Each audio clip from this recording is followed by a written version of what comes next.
Alors aujourd'hui, on va s'intéresser à une histoire assez fascinante. L'histoire de comment le cinéma français tel qu'on le connaît a été littéralement sculpté, non pas par les stars au début, mais par les travailleurs de l'ombre, ceux qui sont derrière la caméra. Quand on pense à un film, évidemment, on pense aux acteurs, aux actrices, les visages qu'on voit à l'écran. Mais ce qu'on oublie souvent, c'est qu'il y a toute une armée de techniciens derrière. Et c'est leur combat, un combat qui dure depuis près d'un siècle, qui a absolument tout changé. Ça a façonné ce qu'on voit, comment on le voit, et même la survie de l'industrie cinématographique française. Pour bien comprendre, il faut se replonger dans l'ambiance des années 30. Le cinéma parlant vient d'arriver, c'est une révolution technique, mais côté coulisses, pour les techniciens, c'est le chaos total. On parle vraiment du Far West, aucune règle, aucune protection. Et là, on voit bien le avant-après, c'est le jour et la nuit. Avant 1937, imaginez, des horaires à n'en plus finir, pas de salaire minimum, aucune sécurité, bref, l'exploitation à l'état pur. Et puis, après la création du syndicat, tout change. On obtient la semaine de 40 heures, des salaires garantis, des droits collectifs. C'est pas juste une amélioration, c'est une révolution complète des conditions de travail. Donc, face à cette situation intenable, les techniciens ont eu une prise de conscience. Isolés, ils ne pouvaient rien faire. La seule, l'unique solution, c'était d'unir, de faire front commun pour se faire entendre. Et ce qui est fou, c'est la vitesse à laquelle tout s'enchaîne. En 1934, des associations commencent à se former. 2 ans plus tard, en 1936, le climat social en France, avec les accords de Matignon, donne un élan incroyable. Et bim, le 7 mai 1937, le syndicat, le SNTPCT, est officiellement créé. Tout ça en quelques années à peine. Un mouvement national qui vient catalyser une lutte bien spécifique au monde du cinéma. Et leur première grande victoire, elle est là, la Convention collective de 1937. C'est un document historique pour la profession. On parle de salaire minimum garanti, enfin. La semaine de 40 heures, une avancée sociale majeure à l'époque. Et, très important, le principe à travail égal, salaire égal pour les hommes et les femmes. Ce n'était pas juste une question de paix, c'était une question de dignité. Pour la toute première fois, ces métiers obtenaient un vrai statut professionnel. Mais à peine ce combat gagné, à peine le syndicat mis sur pied, une nouvelle épreuve, bien plus terrible encore, va tout balayer. On entre dans la période la plus sombre de l'histoire de France, l'occupation et le régime de Vichy. Et là, c'est radical. Le régime de Vichy dissout tous les syndicats. Le SNTPCT est donc déclaré illégal, les grèves sont interdites. Sur le papier, il n'existe plus. Mais ses membres, eux, n'ont pas disparu. Le combat ne s'est pas arrêté, il est juste devenu clandestin. Et c'est là que l'histoire prend une tournure héroïque. Ces techniciens ne sont plus seulement des syndicalistes, ils deviennent des résistants. Ils vont utiliser leurs compétences, la caméra, le son, pour documenter la clandestinité, pour participer au comité de libération du cinéma français. Ils vont même, pour certains, prendre les armes pour participer à la libération de Paris. Ils se battent pour leur pays et en même temps pour l'âme de leur métier. La guerre est finie. La France est libre. Mais un nouveau combat commence. La mission du syndicat change radicalement.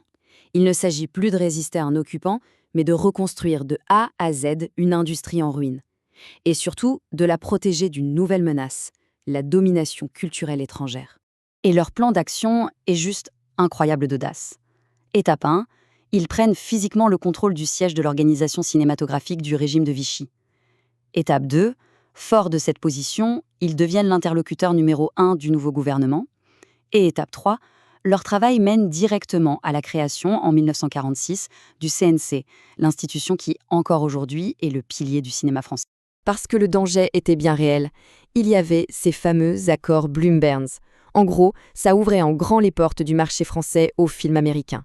Le risque, que le cinéma français, à peine remis de la guerre, soit complètement noyé sous un raz-de-marée de production hollywoodienne. Et c'est là que le syndicat, avec d'autres, a une idée de génie. Un coup de maître. Ils ont obtenu la création d'une taxe spéciale sur tous les billets de cinéma. Que le film soit français ou américain, une partie du prix du billet va dans un pot commun, le fonds de soutien. Et il sert à quoi? À financer les futurs films français. C'est un système unique au monde. Plus les blockbusters américains font d'entrée, plus ils financent leurs propres concurrents. Ok, donc le système est en place, le cinéma français est sauvé. On pourrait croire que la bataille est finie. Mais non, un nouveau géant entre en scène et va tout chambouler, la télévision. Et avec elle, de nouvelles tensions et même un grand schisme. Le combat était simple à comprendre. Les techniciens qui travaillaient pour la télé avaient les mêmes compétences que ceux du cinéma. Le syndicat s'est donc battu pour que les productions télé respectent les mêmes règles et les mêmes salaires. L'idée, c'était d'éviter que la télé ne devienne une sorte de cinéma au rabais, tirant les conditions de travail de tout le monde vers le bas. Et c'est là que le clash a eu lieu. En 1982, la grande confédération syndicale, la CGT, veut tout fusionner sous une seule bannière, l'audiovisuel. Mais le SNTP-CT, le syndicat des techniciens de cinéma, refuse catégoriquement. Pour eux, le cinéma n'est pas la télévision. C'est un art différent qui doit être protégé spécifiquement. Ce refus va leur coûter cher. Ils sont exclus de la CGT. Ce tableau résume parfaitement le conflit. D'un côté, la CGT qui voit un grand champ unifié, de l'autre, le SNTP-CT qui dit « attention ». Pour eux, si on mélange tout, on risque de perdre les avantages spécifiques obtenus de haute lutte pour le cinéma, notamment des salaires plus élevés. Ils avaient peur que tout soit nivelé par le bas. On avance rapidement jusqu'à aujourd'hui. Et on se rend compte que ce combat pour défendre les travailleurs du cinéma n'est pas du tout une histoire ancienne. Bien au contraire, les défis ont changé de nom, mais l'esprit de lutte est toujours là et il est peut-être même plus nécessaire que jamais. Les problèmes d'aujourd'hui sont différents, mais tout aussi graves. On parle de la délocalisation, des productions qui partent tourner à l'étranger. On parle de la précarité, avec le statut d'intermittent. Il y a aussi des secteurs spécifiques, comme l'animation, à protéger. Et bien sûr, le nouvel acteur majeur, les plateformes de streaming, qui bouleversent tout l'écosystème. Et ça nous mène tout droit à l'actualité brûlante, comme les grèves de 2023. Le conflit est visible en un coup d'œil. D'un côté, les techniciens demandent une augmentation de 20% pour rattraper l'inflation. De l'autre, l'offre des producteurs, entre 3 et 5%. L'écart est énorme, et ça montre bien que la tension est toujours bien présente. Finalement, toute l'histoire de ce syndicat nous apprend une chose fondamentale. Le combat pour de meilleures conditions de travail dans le cinéma, ce n'est pas juste une question de salaire.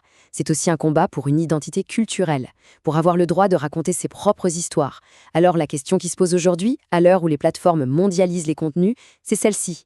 Qui va mener ce combat demain pour protéger les histoires d'une nation ?